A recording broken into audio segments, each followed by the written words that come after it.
Bueno, Arrancamos. arrancamos cuando quieras.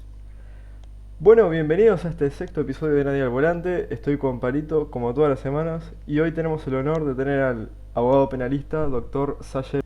Bueno, quizás algunos lo conocerán, otros no, pero para ese grupo que quizás no lo conozca, hay muchos datos que son interesantes de Gustavo, porque, a ver, es un político que asimismo se dice honesto, que no es un contavotos, que no es un demagogo, que si yo empiezo a mencionar cosas puntuales, se ató a una silla playera en la Plaza Independencia, con Huguito en ese momento, si yo les nombro cleptocorporatocracia, que ha hecho millones de denuncias a los personajes del actual, perdón, del anterior gobierno del Frente Amplio, y que ha dicho el gobierno es una forma de delinquir, el narcoestado del Uruguay. Pero que la presentación igualmente la haga él. Gustavo, buenos días.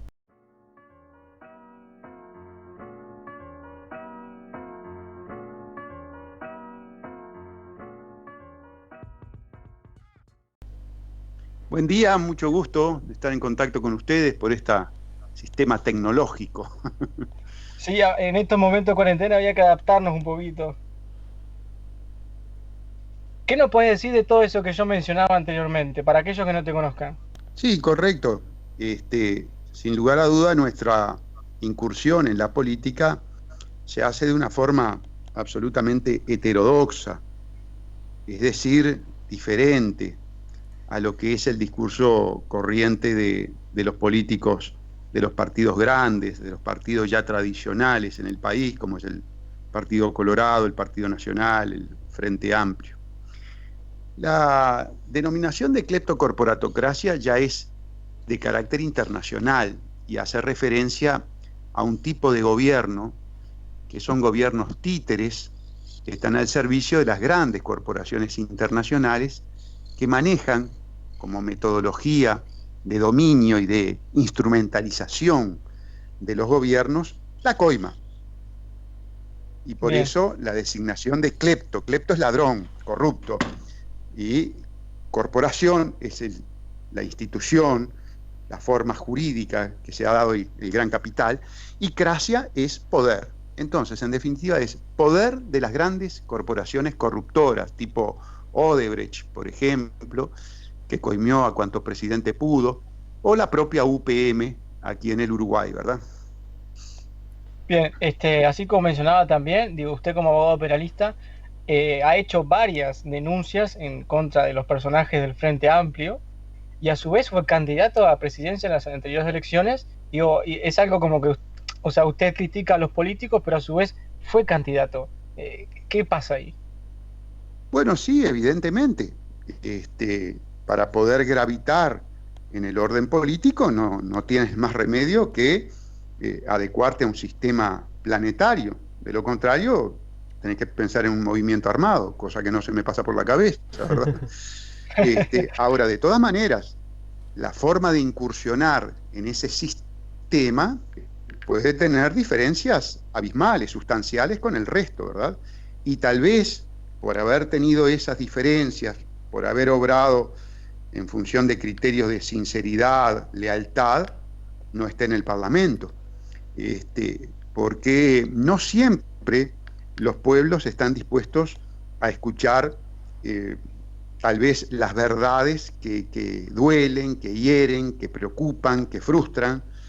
Entonces, a veces se prefiere el discurso demagógico, el discurso del político que pese a tener conciencia que el país está en una situación de endeudamiento, de postración, de dependencia, de un estilo, de un modelo de país reprimarizado, con pocas posibilidades de aumentar su capacidad de dar trabajo, igual mienten.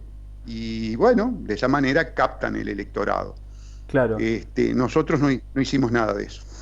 Y la Bien, pregunta, ¿por qué Partido Verde Sí. Animalista?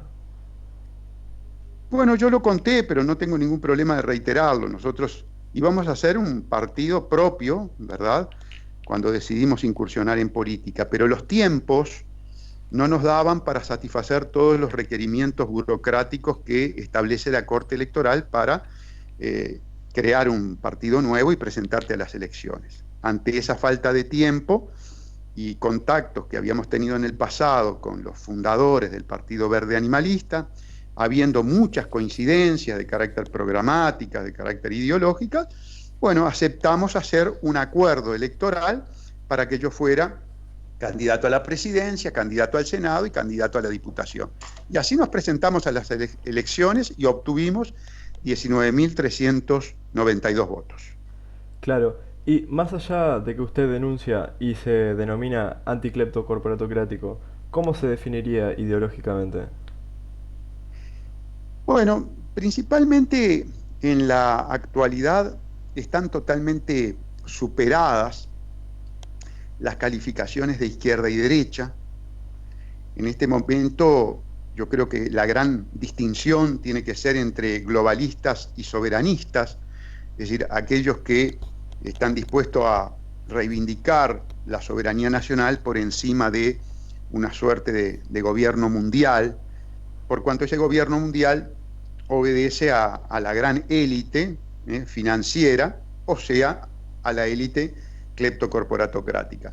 Entonces, si tú me preguntas, me defino fundamentalmente como un soberanista, un individuo que reivindica la soberanía del país para conducir sus asuntos dentro de un marco de independencia, de autonomía, que hoy por hoy, por supuesto, no se tiene. Pero que a su vez reconozco que ante el estado de situación en la que está el país, es difícil poder sobrellevar, poder remontar la situación de condicionamiento.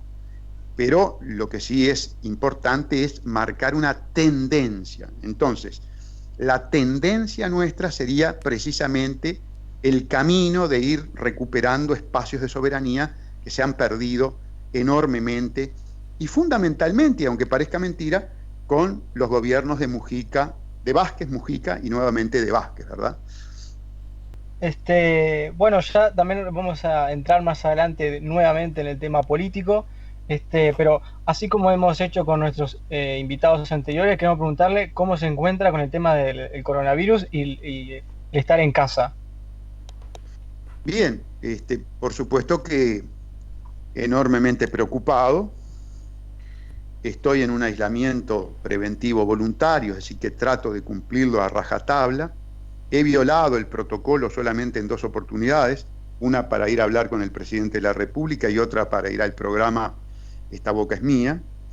De lo contrario, el aislamiento es bastante riguroso, lo realizo en mi casa de Parque del Plata. Sigo las noticias prácticamente minuto a minuto.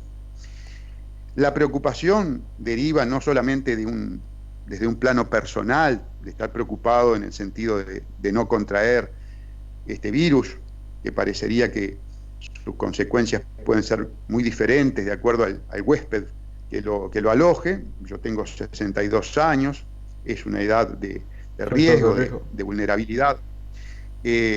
Preocupado también obviamente por mi familia, por nietos, mis hijos. Pero se suma también, y yo diría, la proyección que uno hace de las consecuencias que va a generar este parate que ha tenido el planeta, la economía planetaria, las repercusiones que se van a generar en el ámbito laboral, institucional, social. Y bueno, como soy un operador político y un operador también en las redes, tratando de llevar a ese ámbito nuestras reflexiones. Bien, bueno, pasó su cumpleaños prácticamente que en cuarentena. Sí, totalmente, sí. Pasé con mi esposa y mi nieto Bruno, que vive con nosotros. Pero bueno, dentro de todo lo pasé bien y lo pasé también muy acompañado, y yo lo quiero destacar, por los tuiteros, vale decir, la gente que me sigue en mi cuenta de Twitter. ¿Lo saludó el presidente L'Oréal? Sí, claro. Con la cuenta parodia, Salle L'Oréal, digamos que fue evolucionando la relación.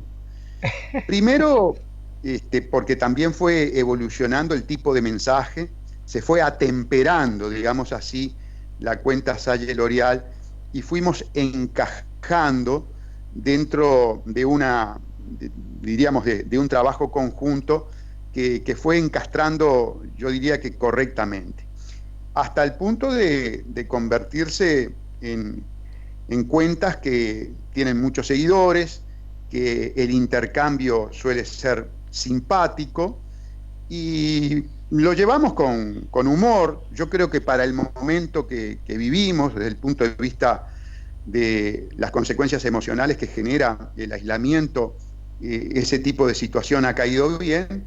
Y bueno, estoy satisfecho, no me molesta. Yo tengo buena disposición a la broma en cuanto la broma no sea pesada.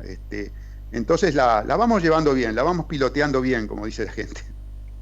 Sí, eso quería mencionar que el otro día usted, digo, prácticamente le empezó el chiste diciendo que era no recuerdo puntualmente, pero usted dijo que era un buen momento para que apareciera Salle L'Oreal.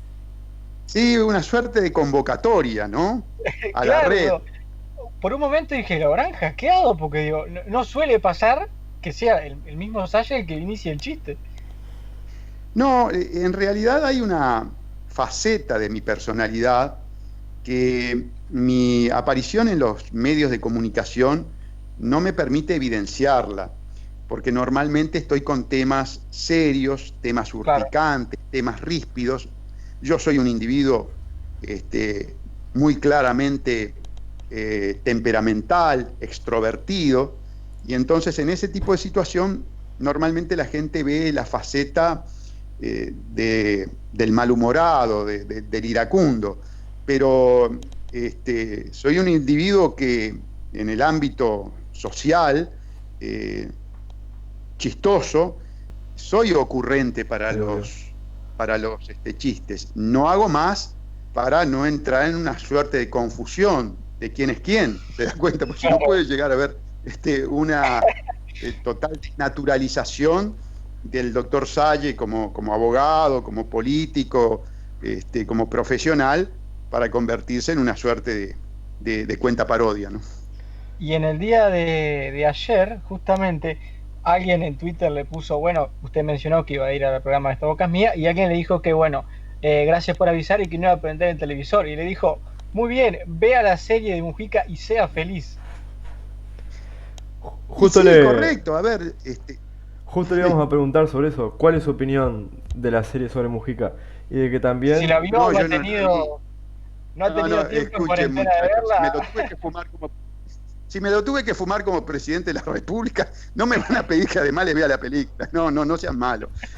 No, yo no la vi, pero a ver, vamos por parte. Con respecto a las contestaciones en mi cuenta de Twitter, ustedes tienen que entender que mi posición radicalmente opuesta a los partidos grandes que sacaron el 96% del electorado genera una reacción muchas veces de carácter bastante radical, ácida. Y yo la tengo que tolerar porque yo soy ácido también en la crítica. Si yo llamo al Frente Amplio Asociación para Delinquir, ¿qué puedo pretender que me conteste un Frente Amplista? ¿Que soy macanudo? No, por supuesto. Exacto. Entonces, esta persona, bueno, estuvo bien frente al discurso mío. Es un frente amplista, no cabe duda, molesto con el discurso mío. Si le llamo de delincuente a los candidatos a la presidencia del Frente Amplio, si lo llamo de asociación para delinquir, ¿qué va a haber de Esta Boca es Mía? Estará deseando que me agarre el coronavirus y me lleve rapidito. Entonces, yo le contesté con cierto sentido irónico. Ah, no me mires, mirate a Mujica, mirá la película de Mujica, si te sentís cómodo con eso, fenómeno, mirala todo el día. Así que en cuarentena no piensa ver la película de Mujica. ¿Y cuál es Estoy su viendo opinión sobre ese personaje? de Porque qué. más allá de Mujica, porque más allá de la serie, también he visto por internet que ha vendido una imagen que, por ejemplo, hay libros japoneses sobre él y el esposo, infantiles. De filósofo, Bueno, pero prácticamente. está muy bien la pregunta, yo les voy a responder con todo gusto. Esa imagen no la creó solo y espontáneamente, ¿verdad? Esa imagen viene contextualizada con todo el apoyo que le ha dado la élite, porque lo ha impulsado periódicos internacionales como The Economist, por ejemplo, lo ha impulsado CNN, la Deutsche Welle, es decir, todos medios de comunicación sistémicos, cleptocorporatocráticos, que el personaje de Mujica es un personaje que les sirve mucho, porque ¿cuál es la característica de la involución o transformación político-ideológica de Mujica?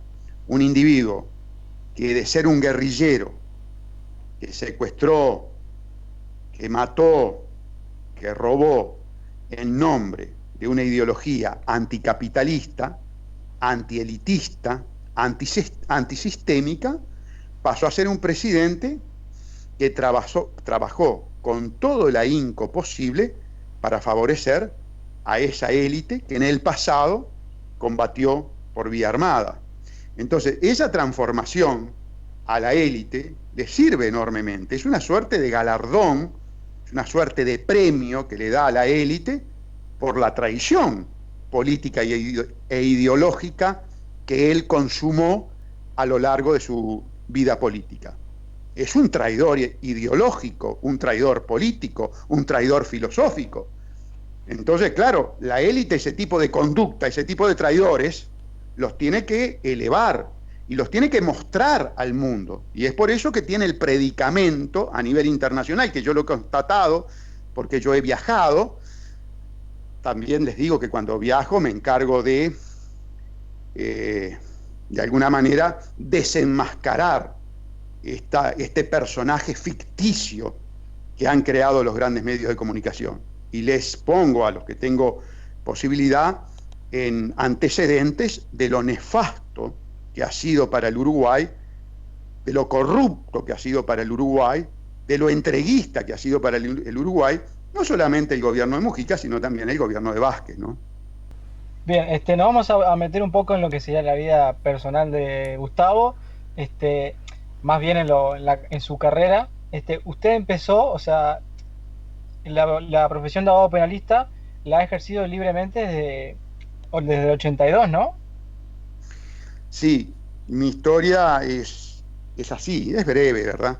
1976 ingreso a la Facultad de Abogacía. 1982, en el periodo que requería la carrera, me recibo de abogado. En 1980 ingreso a la Fiscalía del Crimen de cuarto turno, específicamente a esa fiscalía, cuyo titular era el penalista Miguel Langón Cuñarro. Entro por designación del ministro de Justicia de aquella época, el doctor Fernando Gallardo Bengoa, y termino el estudio de abogado ya trabajando en la Fiscalía del Crimen. Una vez recibido, estoy en la Fiscalía del Crimen, siempre como administrativo grado 2. Mi trabajo en la Fiscalía era llevar y traer expedientes de la Fiscalía al juzgado, del juzgado a la Fiscalía. Y en 1994, cuando ya el ejercicio profesional me había dado cierta madurez y había consolidado de alguna manera una situación económica como para poder prescindir del trabajo público, renuncio a la Fiscalía y de ahí en adelante sí continúo el ejercicio liberal de la profesión hasta el día de hoy. Bien, pregunto, ¿verdad? Para nuestro público que es joven, digo, usted supongo que en el liceo, en ese entonces, hizo lo que sería humanidades, derecho, ¿verdad? Sí, claro, derecho, mi liceo fue el Liceo Público 23, hasta preparatorio lo hice en el Liceo Público número 9, de la calle Lezica y Calderón de la Barca, en Colón, y luego la facultad.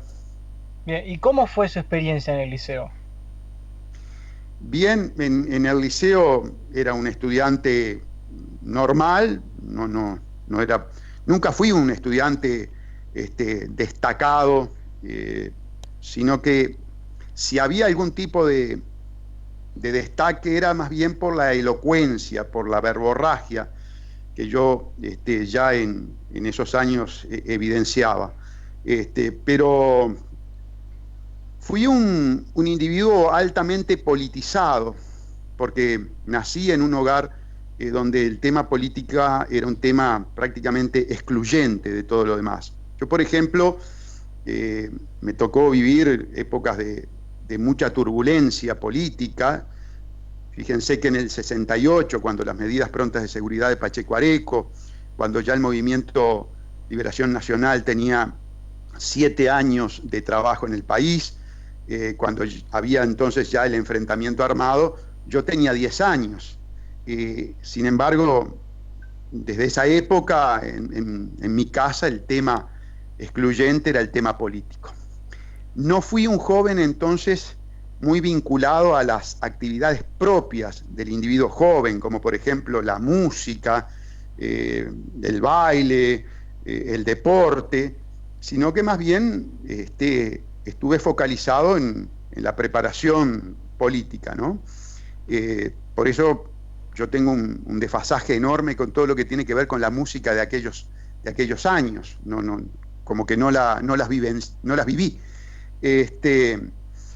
Pero después no existe ningún elemento extraordinario en mi vida como estudiante, ¿no? Un estudiante normal, del montón, como cualquier otro. ¿Su elección de escoger abogacía como su carrera tuvo que ver por la política o fue orientada por otro lado? Bien, no hay una vinculación, sí, con ese hogar politizado. Y siempre tuve desde muy jovencito claro que yo iba a ser abogado, y dentro de la abogacía me iba a inclinar directamente por la parte penal, por la parte criminal. Y bueno, esa predisposición muy prematura la cumplí, la llevé adelante a lo largo de toda mi carrera profesional. En términos de educación, Gustavo, ¿cómo ve la educación hoy en día, verdad? Porque usted tiene nietos, a su vez, digo, bueno, nos contaba de su carrera en el liceo y la facultad. ¿Cómo ve el tema de educación en Uruguay en estos tiempos? Bueno, mire, lo primero que tenemos que marcar de la educación es una educación sistémica. Es decir, el sistema educa para tener individuos afines al sistema. No educa con un criterio de libertad. Ustedes saben que todo el sistema educativo, prácticamente a nivel de toda la sociedad occidental, emerge de la educación prusiana, de la escuela prusiana. Todo el método, todo el sistema es un sistema autoritario, donde el educando recibe en forma absolutamente direccionada y autoritaria las concepciones que le transmite el educador, y el educador a su vez transmite los paradigmas convenientes al sistema. Es una educación utilitarista, enfocada fundamentalmente a generar individuos que se inserten en la maquinaria sistémica como engranajes de esa maquinaria. En definitiva, no es una educación que genere individuos librepensadores. Actualmente, la matrización en la educación pasa a los niveles terciarios. Escuchen bien lo que le voy a decir. Pasa a los niveles terciarios y llega incluso a escalas, a situaciones que ya involucra a profesionales formados. Les voy a poner un ejemplo. Cuando tú quieres ingresar para ser juez, necesariamente tienes que hacer lo que se llama la escuela de jueces, el CEJU. Y ese CEJU es un ejemplo de matrización de profesionales formados. Es una suerte de escuela prusiana para profesionales ya formados para que puedan acceder a la magistratura. Y naturalmente, una vez en la magistratura, administrar justicia conforme a los paradigmas que le impuso la escuela de jueces. Lo que no será en los niveles más bajos, ¿se dan cuenta? Cuando el sistema se anima a confiscar la cualidad de libre pensador a un individuo ya maduro con formación terciaria. Es insólito. Esto se dice poco, porque es verdaderamente un bochorno para el sistema, y es un bochorno fundamentalmente para la judicatura. Es un bochorno tener jueces matrizados, no libres. ¿Se dan cuenta? Sí. Sí. Y en definitiva les decía, se educa para el sistema, se educa para que la élite siga siendo hegemónica, sin ningún tipo de dificultad. en su opinión, ¿esto sucede así en todo el mundo? ¿Siempre sucedió? ¿Existen casos donde se eduque para libre pensar? Muy buena la pregunta. Todos los sistemas educan con un criterio de conservación, de autoconservación del sistema, para el status quo. La educación cubana forma para que persista el modelo cubano. La educación occidental, el imperio anglosajón sionista masónico, educa para que mantengan la posición de hegemonía la élite anglosajona sionista masónica. En las escuelas islamistas se educa en función del Corán para que se mantenga la hegemonía de las clases dominantes musulmanas. Eso es así. Son muy escasas y casi inexistentes las instituciones educativas que formen libres pensadores.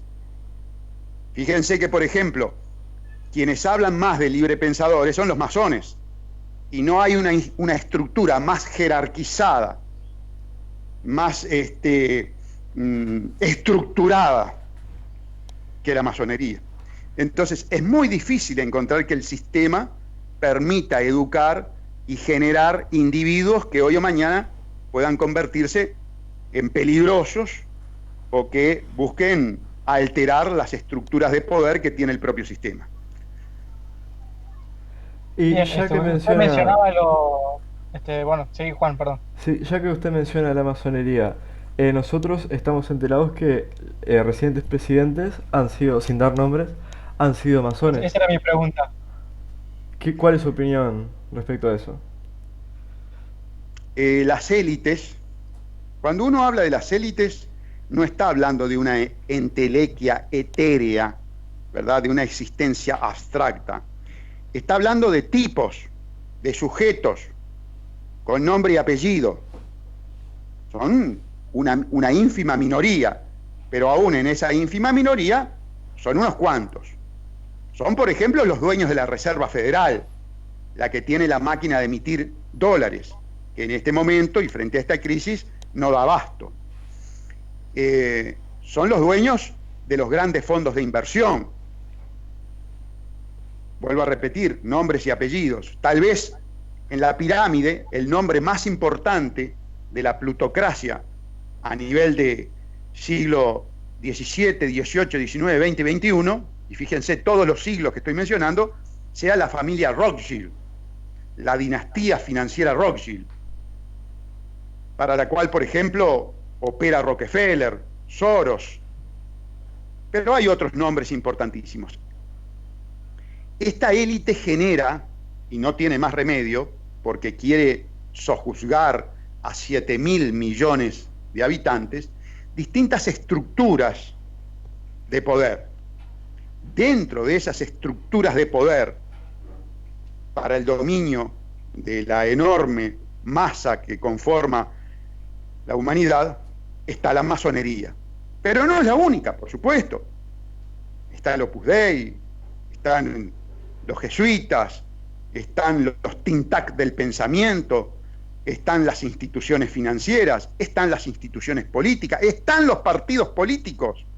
Es decir, la red institucional de dominio de la élite plutocrática con respecto a la masa es absolutamente poliforme, vale decir, tiene distintas formas.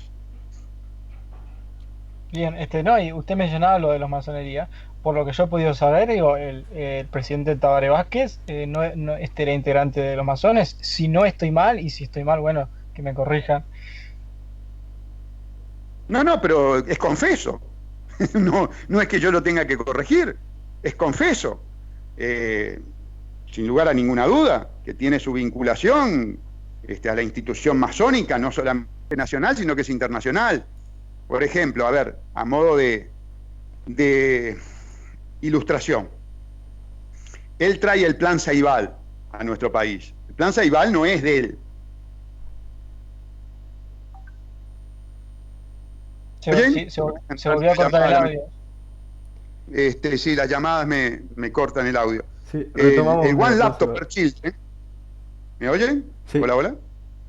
Retomamos lo desde el plan Ceibal. El plan Ceibal. Es un plan internacional que emerge del trabajo conjunto del Instituto Inglés de la Corona Británica, el Tavistock, trabajando con el Massachusetts Instituto Tecnológico, donde allí el director de la parte de computación es Nicolás Negroponte, que es el hermano de John Negroponte, que son dos agentes de la CIA, miembros de la masonería, de la logia masónica muy importante de los Estados Unidos, Skull and Bone, Hueso Calavera, que ha dado infinidad de presidentes en los Estados Unidos. Precisamente la traída del plan Ceibal a nuestro país emerge de la amistad de Tabaré Vázquez con Nicolás Negroponte. Y ese plan es un plan que responde a su vez a una estrategia de gobierno global, mundial. Nicolás Negroponte lo llama el cibergobierno mundial, y que lo estamos viviendo en este momento. Estamos viviendo un momento en que los organismos internacionales tienen muchísima más autoridad que los organismos soberanos nacionales. Hoy, por ejemplo, el gobierno del mundo, atento a esta pandemia, es la Organización Mundial de la Salud. El que está dando las directivas de qué hacer y qué no hacer desde el punto de vista sanitario y social es la Organización Mundial de la Salud. Y todo aquel que ose discutir lo que de ella emerge como directivas, va al muere. La ONU, por ejemplo, toda la tendencia académica que a nivel del derecho se conoce como el constitucionalismo internacionalista, son todos movimientos que buscan precisamente socavar la soberanía de los Estados-nación para dar cabida a un gobierno mundial, que es el gobierno de la élite. Entonces, les decía que allí está la prueba de cómo los presidentes que forman parte de estas estructuras, estas instituciones de poder elitista, utilizan sus cargos para justamente introducir instrumentos al servicio de esa élite hegemónica dominante. Bien, bueno, Juan, no sé si hay alguna pregunta al respecto a lo que decía Gustavo Salle. Sí, bastante distópico lo que menciona acerca de las computadoras y de cómo usan la tecnología en contra de nosotros. No, está totalmente probado. Tú fíjate que, por ejemplo, bien, mal, regular, yo no voy a hablar de ese tema, solamente voy a poner el ejemplo de un punto de vista aséptico. Bolsonaro, cuando envió 2 Twitter que iban en sentido contrario a la Organización Mundial de la Salud, Twitter, que obviamente es una empresa y un mecanismo tecnológico al servicio de la élite, lo censuró. Punto. Solamente para darte un ejemplo de estos días de cómo opera, pero además está confesado que la tecnología, primero, la tecnología la hace el que tiene dinero, la financia el que tiene dinero, la tecnología la hace la élite. Estas empresas, Facebook, Twitter, son empresas de la élite. Bill Gates, Microsoft, son empresas de la élite. Por lo tanto, no es raro para nada que la tecnología se maneje precisamente para profundizar, para mantener el status quo de dominación. Y esa situación está absolutamente confesada.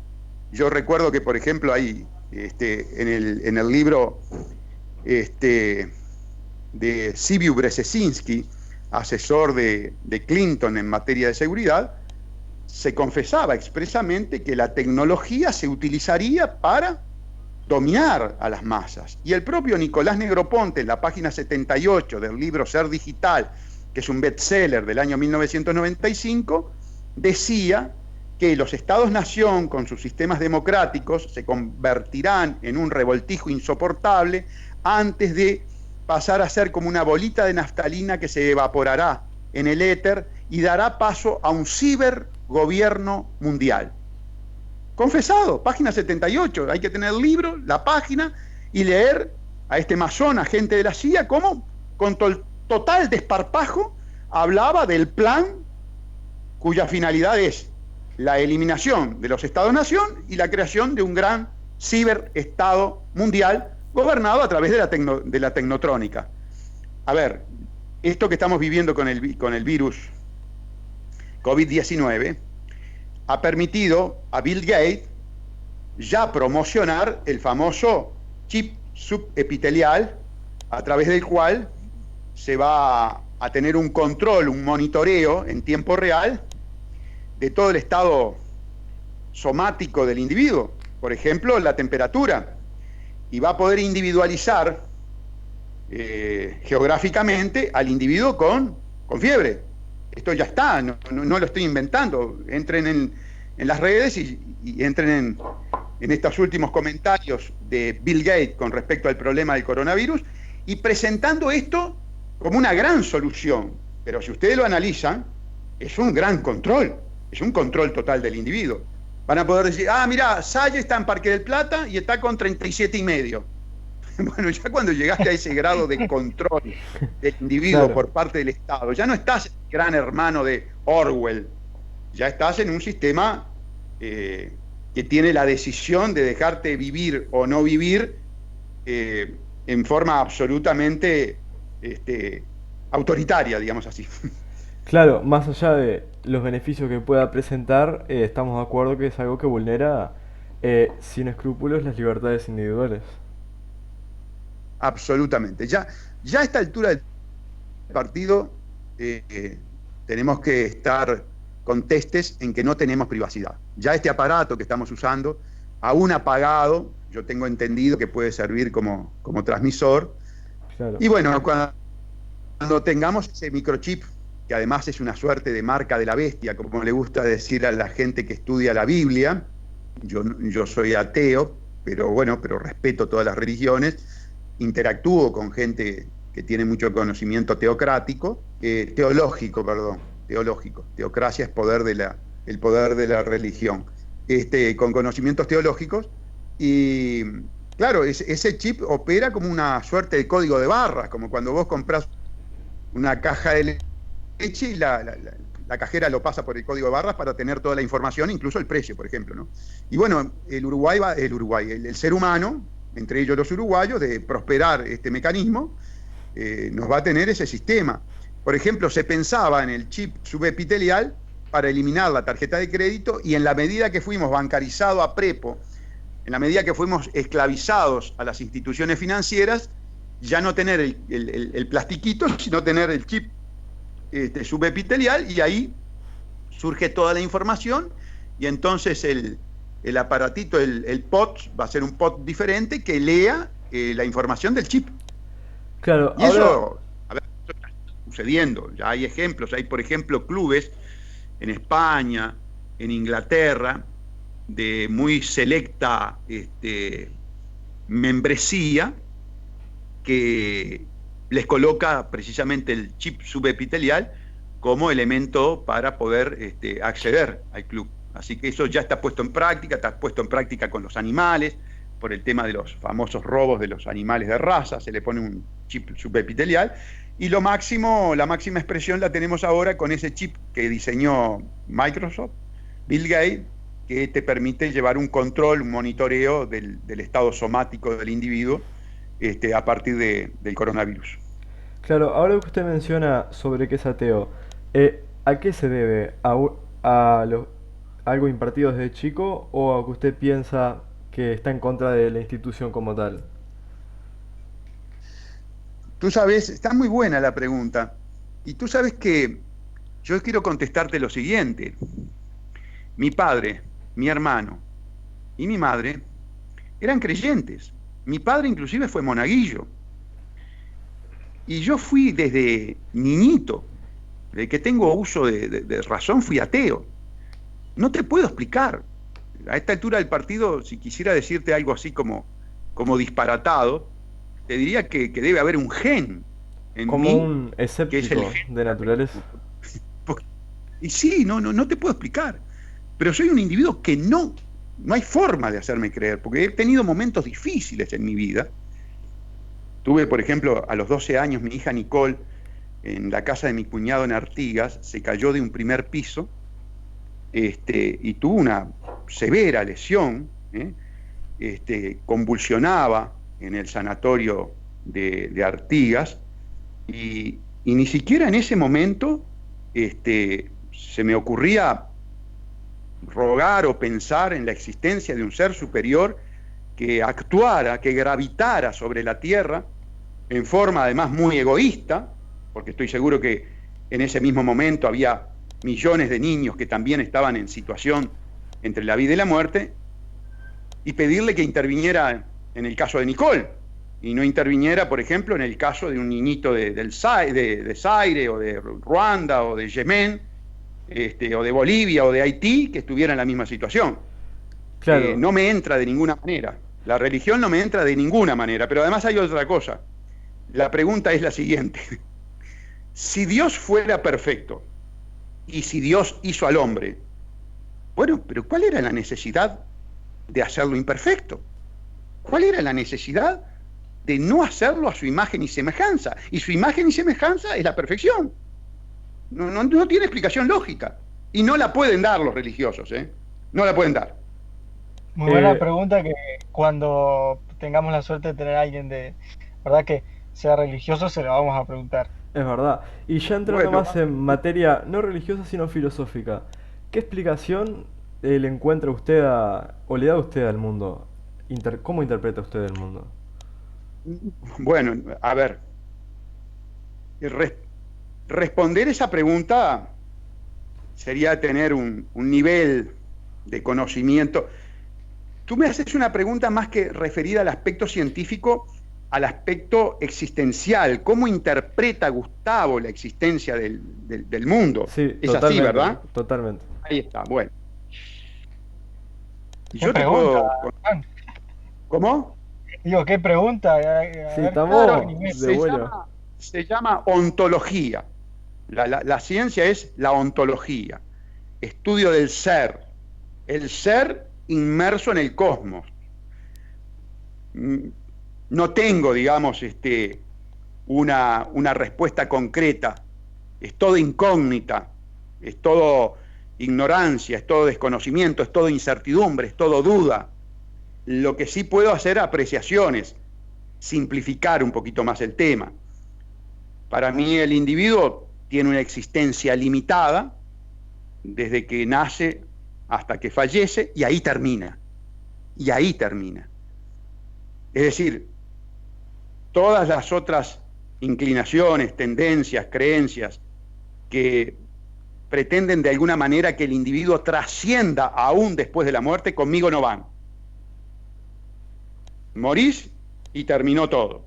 Así como no exististe en la época de Napoleón, en la época del Neandertal, en la época de la Segunda Guerra Mundial, que yo no era nacido todavía, yo nací en el 58, no existías, tu existencia se da con la concepción, y el conocimiento del mundo a medida que madura tu cerebro.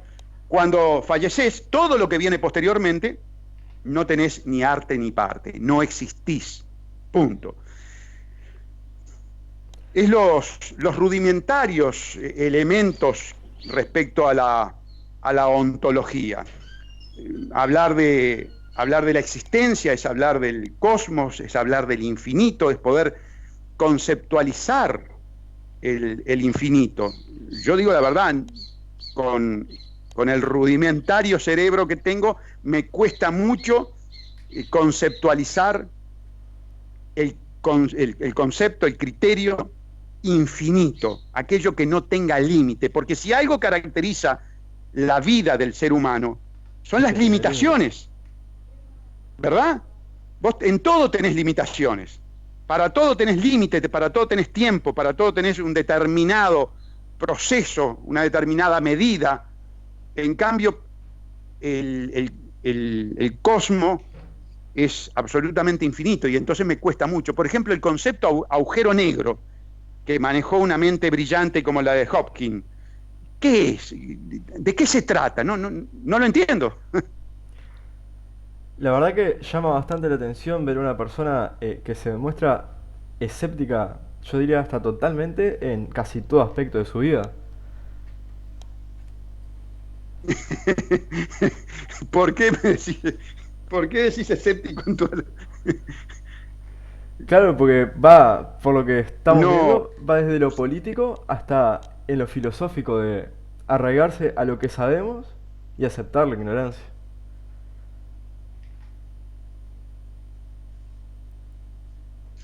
se me está cortando un poquito. Me Hola, Repetilo, repito, hola. Juan. Sí, Sí, correcto, perdón, vamos a retomar, porque me alerta Bruno que no me aleje del computador. ahí va. Me repetilo, había Juan. alejado, ha salido al jardín. Que sí, a filosofar al jardín. Claro, había salido a mirar el cielo, a mirar el cosmos, porque la pregunta fue tan profunda, que un poco me desacomodó, confieso, la verdad. Claro. Pero Repetí lo que había dicho, Juan. De por retomando, qué le decía escéptico. que me llama bastante la atención ver una persona escéptica casi en todo sentido de la vida, porque desde cómo se muestra usted, ateo desde chico, respecto a lo político y respecto a el existencialismo propio, de que se mantiene en ese escepticismo, bueno, esto es lo que hay, no sé el resto, no lo puedo comprender. Sí, está bien lo que estás diciendo. Me caracterizo, sí, por una visión escéptica, una visión más bien desesperanzadora, negativa, pero bueno, tal vez el estudio, la formación, eh, la inquietud por determinados fenómenos que me ha llevado a profundizar mucho en la investigación, sobre todo sociológica, política, eh, necesariamente te da esa visión, ¿verdad? Porque convengamos, vivimos desde muchísimos milenios en una situación en que el hombre se ha caracterizado por la confrontación, se ha caracterizado por perfeccionarse en la destrucción y sobre todo en la destrucción de su propio hábitat. Tú fíjate que este coronavirus nos ha permitido valorar, ponderar y hasta si se quiere cuantificar el efecto devastador que tiene la conducta del ser humano sobre las otras especies y sobre la naturaleza. Han comenzado a florecer, han comenzado a reproducirse especies que estaban prácticamente en extinción porque el ser humano está metido en el corral. Ahora, cuando al ser humano se le permite salir del corral, avasalla todo lo que tiene a su lado, ¿verdad? Entonces, y ni que hablar las conductas autodestructivas entre el propio ser humano. Hoy la capacidad de autodestrucción del planeta en virtud de las armas letales cada vez más perfeccionadas es de 150 veces. Es decir, podemos destruir todo el planeta Tierra si usamos todo el material bélico que tenemos, no una vez, 150 veces. Fíjate que en este momento a nivel de las redes y de gente, de gobernantes, como es el caso de un funcionario del Ministerio de Relaciones Exteriores chino, se está pensando y se imputan recíprocamente que la génesis de esta pandemia no es un hecho de la naturaleza, sino que es un hecho intencional, que responde a una estrategia imperialista. Entonces, no es novedad, por ejemplo, que todos los ejércitos de las grandes potencias, Rusia, China, Estados Unidos, Alemania, tienen departamentos especializados en la guerra bacteriológica. Y bueno, cuando vos tenés ese tipo de comportamiento, cuando tenés comportamientos que te demuestran que la élite, por ejemplo, acumula el 85% de los recursos económicos, financieros y naturales, dejando en la absoluta indigencia, en el hambre, a 2.000 millones de habitantes, a ver, no tener una visión escéptica del mundo es un poquito raro, ¿no? Es decir, yo no encuentro que sea yo el heterodoxo, pero bueno, todo es cuestión de percepción. Bien, volviendo un poco más, digamos, donde habíamos quedado por allá al principio, en el tema de educación, bueno, usted mencionó el Plan Ceibal, justo ayer también salió una nota del diario El País, que no sé si la leyó quizás, que decía, me fijo un momentito, era en el tema de educación. La comprensión lectora de los chicos de tercero o cuarto de escuela, no, del liceo, creo. Sí, de un 80%. Sí, pero ¿de qué año, en qué año del ciclo? Creo que hace una vista general. Pero igual, digo, a ver, el título es algo tendencioso, ¿verdad? Que después uno entra en la nota y no es tan así. Pero digo, eso también quizás sigue un poco con lo que usted decía. Para cerrar quizás en educación, que también tocó el tema del Plan Ceibal, que fue algo que revolucionó Uruguay. ¿Usted cree que ha fracasado en el tema Plan Ceibal, educación, y con esa nota del día de ayer? A ver, en lo que refiere a la finalidad que procuraban los autores, los gestores de esta metodología, por supuesto que no ha fracasado. Pero claro, no es la finalidad que yo considero la proba, la adecuada, la que le hace bien a los chicos. Claro. Yo no estoy en contra de la educación tecnológica, no estoy en contra tampoco de determinado adelanto tecnológico. Lo que me preocupa es lo que dijo Silvius Brzezinski, es que me utilicen ese terminal de la computadora personal como transmisor de las órdenes que dé el gran computador central que ya tienen China, Estados Unidos, que son unas megacomputadoras brutales. Entonces, en tanto el Plan Ceibal se inscriba en la metodología prusiana de educación dentro de los paradigmas del sistema para la perpetuación del sistema, por supuesto que estoy totalmente en contra. Y una pregunta respecto a lo del Plan Ceibal, porque me llama la atención que hoy en día casi todos tenemos un celular y creo que sería, y si ya no lo hacen, fácil controlarlos desde ahí. ¿Por qué tantas molestias para el Plan Ceibal? ¿Podría tener algo que ver con que quizás esté enfocado en abarcar los sectores que no pueden acceder a la tecnología, que no pueden estar bajo esa lupa? Ya contestaste. Y ya contestaste, por supuesto. Ya contestaste. Sí, eso iba a decir, digo. Pero hiciste la respuesta y me parece perfecto. De más está decirte que con la enorme generalización que ha tenido el teléfono celular, que tú ves un celular, y no lo digo con desprecio, cuidado, porque en esto hay que manejarse con mucho cuidado. Tú ves a un hurgador, a mí me ha pasado, que también se le dice un volquetero, tú ves a un volquetero con el palito revolviendo la basura de la volqueta y pescar el celular y comunicarse. Entonces, cuando vos tenés ese nivel de difusión, de generalización del celular, hoy por hoy, la Ceibalita parecería que ya no cumple el rol que tuvo en su momento, pero no te olvides que la Ceibalita la trajo en el 2006 Tabaré Vázquez. Ya estamos a 14 años de la primer Ceibalita, aquella verde. ¿Te das cuenta? Es decir, ya evolucionó eso y tal vez hoy por hoy el niño ya acceda al celular. De hecho, los bebés, y a mí me ha pasado con mis 2 nietos chicos, ya manejan el teclado digital. Ya vos le ponés un video, a mi nieto Benicio le gustan mucho los dinosaurios, y le pones Danny Evans, que son unos catalanes, unos gurises catalanes que el padre hace video de dinosaurio, y él cambia, selecciona, lleva el teclado, y lo hacía desde muy pequeñito. Entonces, Sí, hoy por eso hoy... sí lo puedo comprobar. Y, ¿Eh? Por mi familia lo puedo comprobar que es así. y yo creo Claro, que hoy el niño nace con el dedito para mover el teclado digital. si ya entramos en esos temas, no solo el plan Ceibal, hoy en día Entel permite por contrato que cualquier persona acceda a un teléfono celular. Yo inscribo eso este, dentro de la descripción, dentro de aquel anuncio que hacía Nicolás Negroponte del cibergobierno mundial. Porque además la tecnología en estos últimos 10 años tiene un desarrollo exponencial.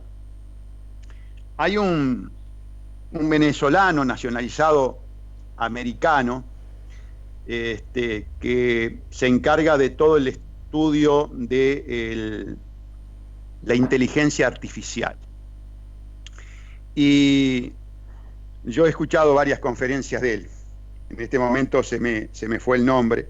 Y nos habla de el momento de la singularidad.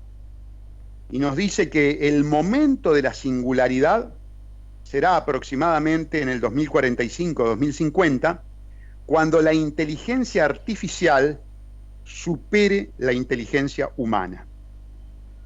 Fíjense que estamos a 25 años, siguiendo un poco la futurología que hace este experto. Yo tal vez no lo vea, pero ustedes sí, en que la inteligencia artificial, si supera a la inteligencia humana, tendremos lo que hoy vemos como películas de ficción, a máquinas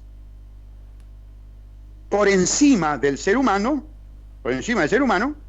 conduciendo, tal vez, la realidad. Y eso lo tenemos a 25 años. Este individuo, lamento en este momento no recordar el nombre, este individuo también predice que los adelantos tecnológicos permitirán en algún momento la inmortalidad del ser humano.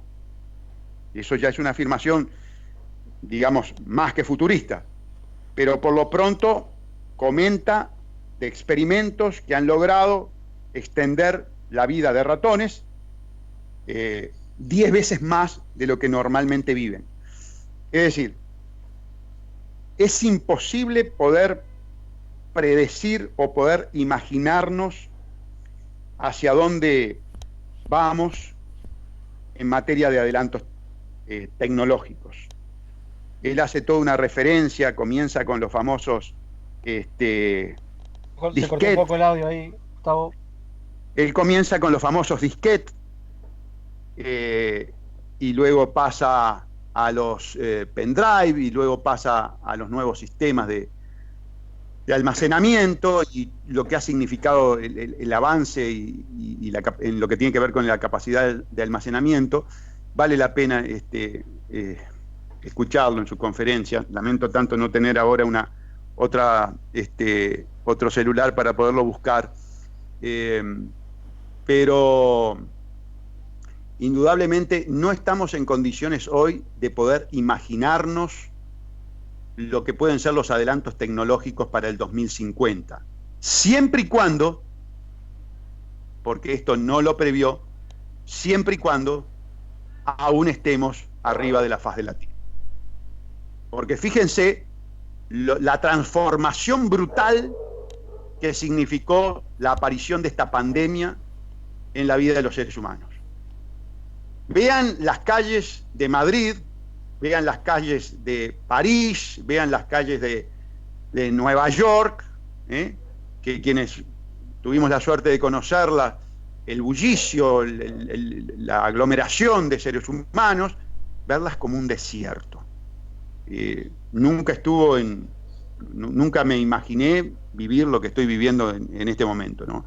Y no quieran pensar, amigos, lo que será las consecuencias económicas de este parate, ¿no? Ustedes saben lo que es tener toda una población mundial. Ustedes imagínense lo que es India, lo que es China, lo que es Pakistán, lo que son los países que tienen una enorme superpoblación, cuya mayoría vive con la diaria, metidos adentro de la casa, sin hacer la diaria. ¿Cuánto se puede soportar esto?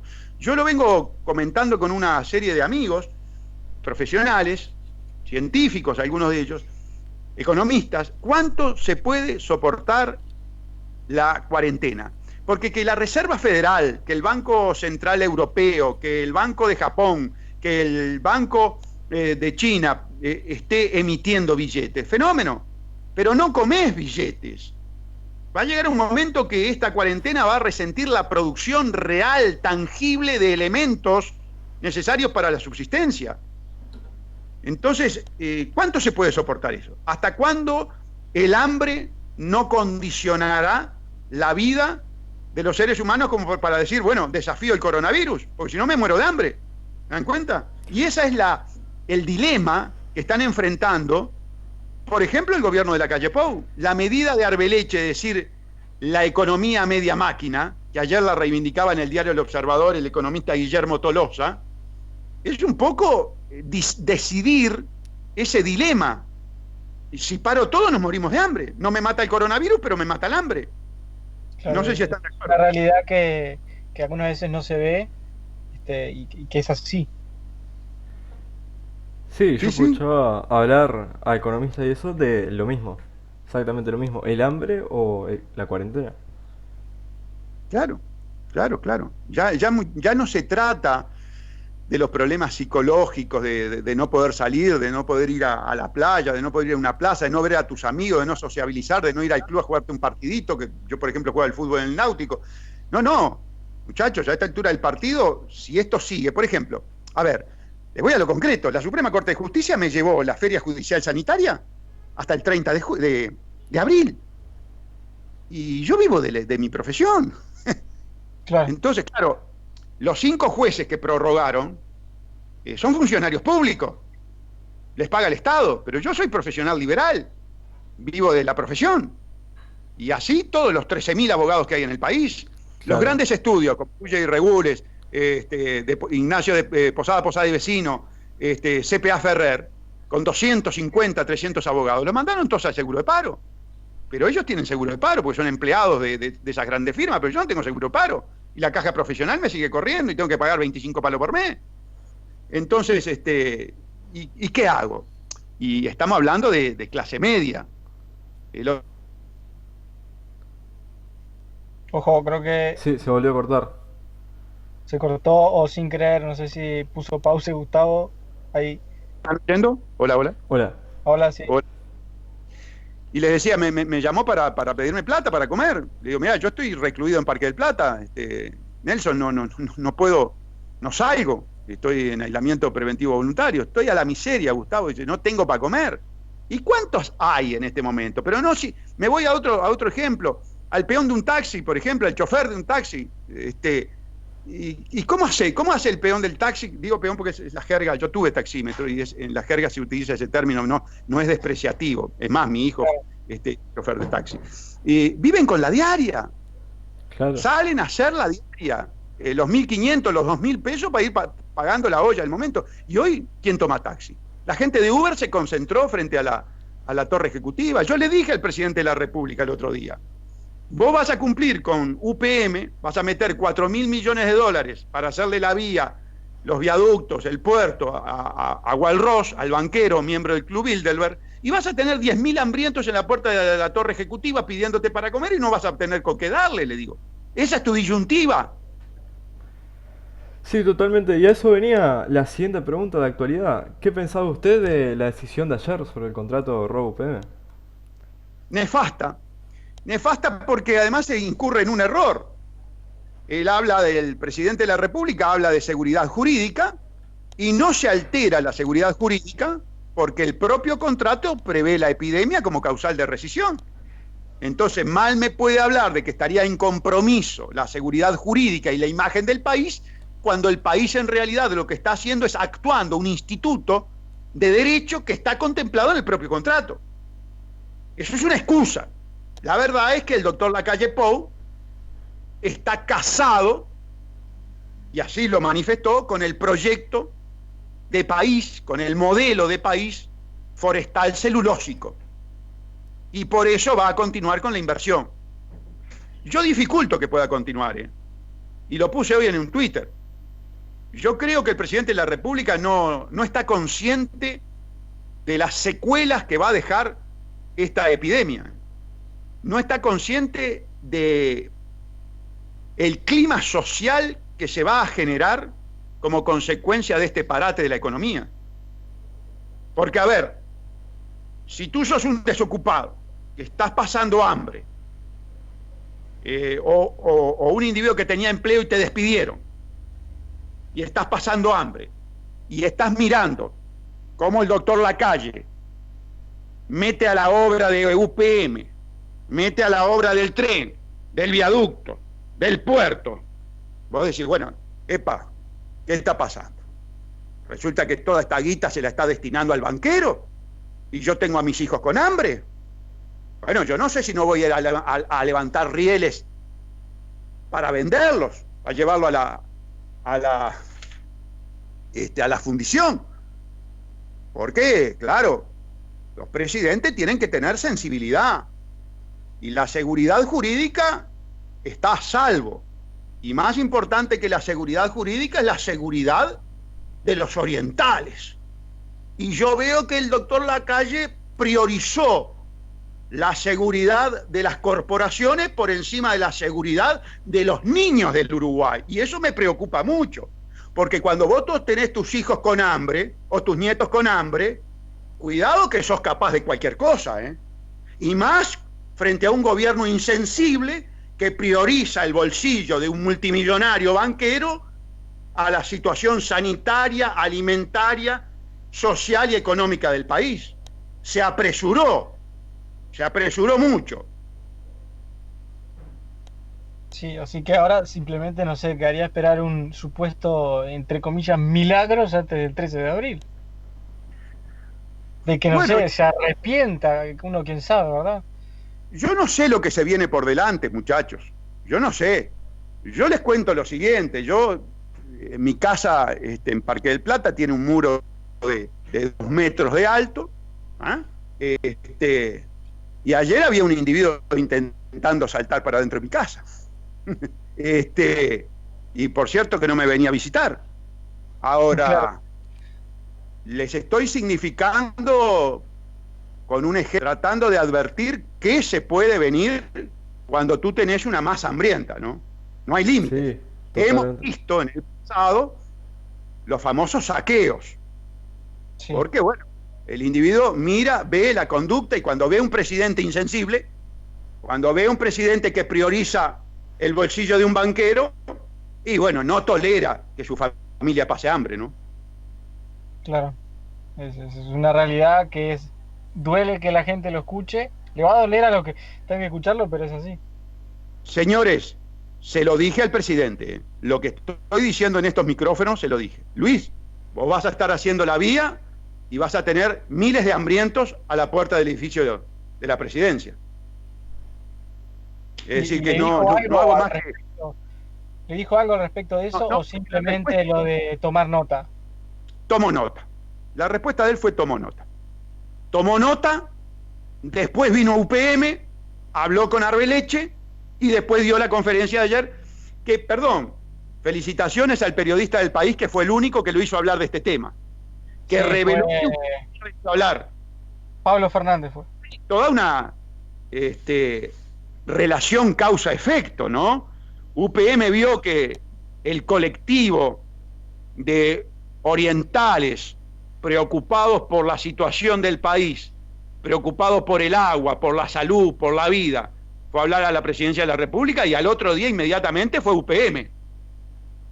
Y enseguida que fue UPM sale el presidente de la República a reafirmar, a ratificar, a corroborar con énfasis que la inversión se hace, que el contrato se respeta. Prácticamente a contestarle a UPM: señores finlandeses, pase lo que pase, y pese a quien pese, ustedes estén tranquilos. Ustedes van a tener los 4.000 o 5.000 millones de dólares que precisa Rowe para cumplir con las obligaciones contractuales y ustedes llevar adelante la inversión. Y esa es la secuencia cronológica y conceptual que se evidenció ayer en el discurso del presidente.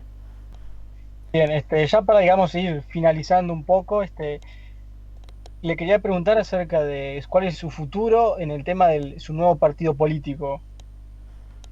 Bien, correcto. Hacer el partido, cumplir con todos los mecanismos legales que establece la Corte Electoral y seguir militando en política, seguir trabajando en política, hacer mucho interior, naturalmente después que pase todo esto, y bueno, proyectarnos hacia una candidatura a la presidencia de la República en las elecciones del 2024. ¿Y hay nombres de quienes los acompañarán en ese partido político? Digo, gente únicamente de lo que fue el Partido Verde Animalista o también de algún otro sector. La base, el núcleo duro del nuevo partido lo conforma todo el grupo que generó la lista 80-10. Allí está el núcleo duro del nuevo partido.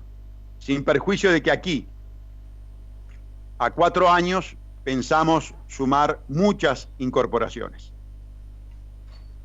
Claro, digo, o sea, viendo cómo va a terminar todo esto, después que, digamos, entre comillas, pase y después se verá. Justamente, perdóname, pero justo me entró una llamada. ¿Me podés repetir la pregunta? Sí, o sea, digo, mencionaba que, bueno, que usted decía que se va a ver de acá a futuro, pero también, digo, conlleva todo que nadie se esperaba todo esto, digo, hay que ver cómo se sale, entre comillas, de toda esta pandemia, cómo las consecuencias. Perfecto. Sí, perfecto. Esto es un hecho absolutamente inesperado, imprevisible, irresistible, cuyas consecuencias todavía no podemos ni siquiera conmensurar porque estamos en pleno desarrollo. Todos pensábamos, por ejemplo, que en el ámbito de la justicia, después de turismo, se levantaba la feria judicial sanitaria y sin embargo en este momento se extendió. Tenemos, por ejemplo, la posición de la UDELAR de extender el aplazamiento de las clases hasta julio. Es decir, fueron más realistas que el rey. Claro, fueron más realistas que el rey. Yo ahí veo cierta intencionalidad política, ¿no? Sin duda. Mi enorme desconfianza a la FEU, mi enorme desconfianza al PIT-CNT. No se olviden que todos estos aparatos sindicales trabajaron codo a codo como un apéndice del Frente Amplio, ¿no? Esto hay que ser muy claro y denunciarlo. Son apéndices, son instituciones frente amplistas. Trabajaron codo a codo con el Frente Amplio en la entrega del país. Yo no he visto cosa más entreguista en la historia del país que el PIT-CNT y la FEU, operando para los banqueros, operando para las corporaciones. Es bochornoso lo que ha hecho esta gente de la FEU y del PIT-CNT. Bien, quería agregar también a estas preguntas que hicimos nosotros, ¿verdad? Que en nuestras cuentas de Instagram lo que hicimos fue, bueno, pedirle a la gente que, con el titular de ¿qué le preguntarías a Gustavo Sayer? Sí, hay preguntas, ¿verdad?, justo iba a más salir cotidianas con eso. y también algunas más del tema político. Juan, te dejo todo tuyo. Sí, justo iba a salir con eso, que nuestros espectadores, nuestra audiencia, hizo preguntas. Si le Con parece, todo gusto le respondo. arrancamos. Con Facundo, un admirador suyo que le manda un saludo, le pregunta, las pruebas que usted tiene del Frente Amplio, ¿por qué no se han tomado medidas para que vayan presos los corruptos? Porque el Frente Amplio, con la colaboración del Partido Colorado, el Partido Nacional y el Partido Independiente, crearon una maquinaria de impunidad y encubrimiento que se llama Fiscalía General, cuyo jefe es mando medio es el fiscal comunista Jorge Díaz. En su momento el jefe máximo era el doctor Vázquez, por imperio de lo dispuesto en el artículo 197 y 198 de la Constitución, y actualmente es el doctor Lacalle.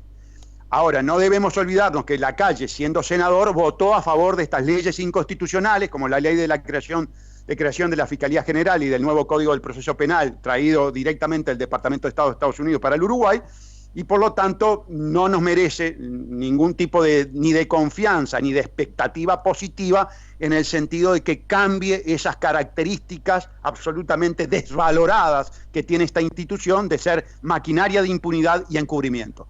Por eso no prosperaron mis denuncias. Si hubieran prosperado mi denuncia, hoy el Estado uruguayo tendría más de 2.000 millones de dólares que se fueron en la corrupción del Frente Amplio para poder enfrentar las necesidades que implica y que generan esta epidemia. Bien, y también la misma persona le hace una pregunta sobre qué opinión tiene usted sobre la dictadura, un pantallazo general. Bueno, la dictadura fue un instrumento de carácter geoestratégico, inscripto en la Guerra Fría, fue una operación de carácter regional, tiene también un sentido de carácter económico-financiero, que fue la implantación de un modelo netamente neoliberal. Cuando digo neoliberal tengo que hacer la siguiente especificación. No estoy hablando con rigor científico-económico, ¿verdad? Porque los liberales inmediatamente te saltan y te dicen, no, pero esto no tiene nada que ver con el liberalismo. No, estoy usando el término neoliberal en el sentido de la supremacía del gran capital financiero internacional sobre los pueblos. A eso me estoy refiriendo. Entonces, es una maniobra, es una operación geoestratégica para implantar en esta región un modelo de profundización de la dependencia, de profundización de los aspectos financieros, de los aspectos extractivistas, colonialistas, que estaban siendo de alguna manera amenazados en ese contexto de la Guerra Fría por gobiernos de signo socialistas, como fue, por ejemplo, el gobierno de Allende, como pudo ser en su momento el golpe de Estado peruanista, como era la existencia del Frente Amplio en el país. Y entonces, bueno, fue un movimiento de piezas importantísimo, inscripto en ese contexto, realizado por los Estados Unidos y los países occidentales. Se caracterizó, para finalizar, por ser una dictadura cruel, terrorista de Estado, violadora de los derechos humanos, sin lugar a ninguna duda, una dictadura criminal. Bien, otro de nuestros espectadores y amigo nuestro, Alan Noble, le pregunta: ¿cómo ve los manejos del actual gobierno frente a la crisis del coronavirus? Bueno, no paralizar totalmente la economía cuenta con mi apoyo. El trabajar a media máquina, a un tercio, cuenta con mi apoyo, porque entiendo que hay mucha gente, como lo acabo de decir, que tiene que optar entre el coronavirus y el hambre. Entonces, entre una de las dos es imposible paralizar toda la economía. En la medida que la noticia de ayer lleva adelante la ejecución de este contrato, que es un contrato coimero, abusivo, inconstitucional, leonino, nulo, indecoroso, como dijo Heber, me parece muy importante, una decisión muy importante de carácter absolutamente negativa. Y de ahí en más, en la medida que ratifica expresamente, textualmente, el modelo forestal celulósico implantado por la ley de forestación de Sanguinetti, por eso yo lo llamo modelo sanguinetista forestal celulósico, me parece que va a ser un gobierno tan o más nefasto que los gobiernos de Mujica y Tabaré Vázquez. Pero siguiendo con las preguntas de nuestra audiencia, Juan González, también un fuerte abrazo, le pregunta por qué es tan genial y, más que una pregunta, un elogio. Y también le pide un pantallazo general sobre qué piensa usted de la agenda de derechos: feminismo, aborto, ley trans, marihuana, comunidad LGTB. Soros, la agenda Soros, la agenda de Open Society, la agenda que quiere ocultar detrás de ese tipo de reivindicaciones todo lo que significa la hegemonía de la élite con respecto a la humanidad. Son movimientos absolutamente funcionales a la oligarquía financiera internacional. Yo soy partidario de la absoluta igualdad del hombre y de la mujer. Soy partidario de respetar al máximo la opción sexual de cada individuo. Pero de ahí a generar toda una ideología financiada, promovida por esta élite financiera, totalmente en contra. Es el enemigo. A ver, si Soros te está financiando, sos mi enemigo. Punto. Y podrás estar muy bien intencionado, pero pibe, si no te diste cuenta que sos un cretino útil de Soros, yo te lo tengo que decir. No sé si quedó clara cuál fue mi posición. Lo que quiero reafirmar es lo siguiente, porque a veces se me tilda de homófobo. Hermano, con lo tuyo hacé lo que quieras. Punto. Así de fácil, no me pedís nada. Tengo que respetarte. Te voy a respetar.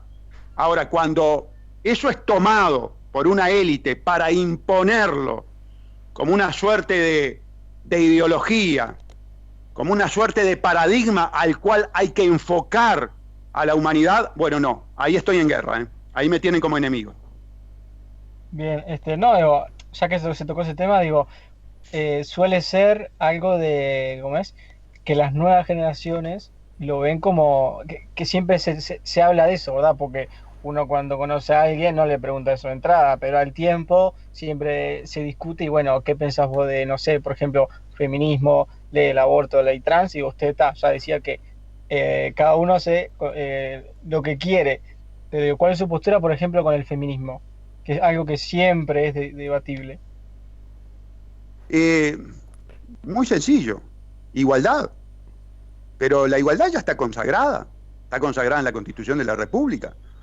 Y si no se lleva a la práctica, es por responsabilidad de los gobiernos, por responsabilidad de las instituciones. Así que, a ver, en tanto y en cuanto lo que se pretenda a través de esos movimientos es que lo que está en la letra de la ley se efectivice como situaciones existenciales, vivenciales, estoy totalmente de acuerdo. ¿Quién no va a estar de acuerdo en que la mujer no tenga los mismos derechos que el hombre? Sería un discriminador. Ahora, si nos pasamos a la otra punta, si ya pasamos al problema del poder, al problema de las instituciones, al problema de los paradigmas que queremos para la sociedad, y nosotros pasamos a decir, bueno, vamos a educar en el sentido de que el individuo, por ejemplo, tenga una tendencia hacia la homosexualidad. Ah, no, el individuo libre. ¿Quiere ser homosexual? Sea homosexual. Ahora, que en primaria tenga un manual de práctica de educación que implique que los niños del mismo sexo comiencen a los 5 años a manosearse, ah, no. Ahí vas a tener un enemigo, ahí estoy en guerra. Sí, usted digo, lo he escuchado en ciertos, me acuerdo, no sé si fue con Juanchi, de un canal que él le decía lo de promover la homosexualidad y que era un disparate. Que usted dijo que el patrullero no venga a buscar. Macanudo, Juanchi, tengo muy buena relación humana con él, nos hemos cruzado, ahora en Twitter también el otro día intercambiamos, porque Juanchi puso el tema de UPM arriba de la mesa, fue uno de los primeros, sí. No, y además en Séptimo Día me sacó el tema de que Tabaré Vázquez buscaba homosexualizar a la juventud. Y usted ahí le saltó al cuello diciéndole que promueve la homosexualidad y bueno. Sí. A veces uno entra en una dinámica argumental que bueno, puede ser un poco chocante, ¿no? Sí, no, y bueno, después dijo ¿cómo fue que dijo también? Ah, bueno, que estaba en un clima hostil frente a Amplista y que le tenía tatuada en el pecho. Y bueno, a ver, estaban todos con una tendencia a defender los postulados del Frente Amplio, ¿no? Además me saltaba uno, me saltaba Raúl Ponce de León por un lado, me saltaba Juanchi por otro, Valeria un poquito más calma, pero bueno, estuvo bueno, estuvo divertido, genera también cierto gancho para que la gente se prenda el programa, porque esos programas monótonos, yo qué sé, a mí por lo menos no me gustan. Y después tuve el famoso debate con César. Que llegó el kiwi y se le cayó el kiwi. Casi terminamos las trompadas. Los dos temperamentales, los dos en pleno campaña electoral, fragor de la campaña electoral, y bueno, a veces las argumentaciones, los calificativos, los adjetivos, nos pueden hacer perder la calma, ¿no? Sí, un poco mal, César le tira un kiwi por la cabeza. Me tira un guante, además César trabaja en el campo, en actividad manual, es más joven que yo, la verdad que creo que iba en desventaja, pero bueno, felizmente no se dio. Ahora que nombraba a César Vega, ¿qué le regaló el otro día en Torre Ejecutiva? Lechugas, trajo lechugas, buenísimas las lechugas, por supuesto, hicimos una ensalada de lechugas muy, muy buena aquí con mi esposa y con Bruno, pero, ¿qué te iba a decir? El problema fue todo el protocolo de asepsia que tenía que tener el paquete, ¿verdad? Porque claro, estamos en un momento en que hay cierta susceptibilidad del ser humano con respecto al problema del contagio. Por suerte yo andaba con un aerosol de alcohol, que yo aparezco en la prensa con el famoso aerosol de alcohol echándole a las manos y a todo el paquete de lechuga que recibía Patricia y el que recibía yo. Bien, ya para ir terminando, digo, bueno, Gustavo Salle 2025, ¿qué podemos esperar? Así como decía, bueno, el nuevo partido político, ¿espera con ansia llegar al Parlamento entonces? 2025, un Salle más viejo, no sé si estamos, vamos a empezar por ahí, si no nos llegó el corona, o la corona, y bueno, no, ¿qué nos espera? Y bueno, el trabajo político, el trabajo militante durante todo este tiempo, época muy difícil para el país, ya lo estamos haciendo, ustedes nos ven machacando en las redes, en presencia en los eventos que entendemos que son importantes, y bueno, eso es lo que nos espera siempre y cuando, y esto no es ya en tono de broma, sino real, si la salud nos acompaña para ese desafío, ¿no? Yo ya soy un hombre de 62 años, por más que uno vea a Sanguinetti con 82, todavía moviendo los piolines de la política y con mucha fuerza, y dice, bueno, ¿por qué no vamos a llegar, no? Claro, Sanguinetti desde el lado del poder, desde el lado de las élites, desde el lado de instrumento de esas élites, y uno desde el lado del llano, desde el lado antisistémico. La cosa no es igual, por supuesto. Exacto, muy bien. Bueno, Juan, no sé si hay alguna pregunta. No, yo creo que sin nada más que decir, le agradecemos profundamente que haya venido el doctor Salle. Yo le agradezco a ustedes, y además le agradezco este abanico temático de preguntas muy agudas, muy inteligentes, que hablan muy bien de ustedes como periodistas. Así que bueno, les sí, auguro un muy buen futuro periodístico. Bueno, muchísimas gracias por ese elogio. Y bueno, agradecer, como decía Juan, que haya aceptado, agradecer su tiempo, ¿verdad? Y bueno, esperemos que continúe todo bien y en el tema de la cuarentena, ¿verdad? Correcto. Desde ya siempre a las órdenes y el agradecido por el espacio y por el cuestionario, por el intercambio, que además fue muy agradable, muy afable, y decirles a ustedes también que se cuiden y que ande todo lo mejor posible. Un abrazo. Un abrazo.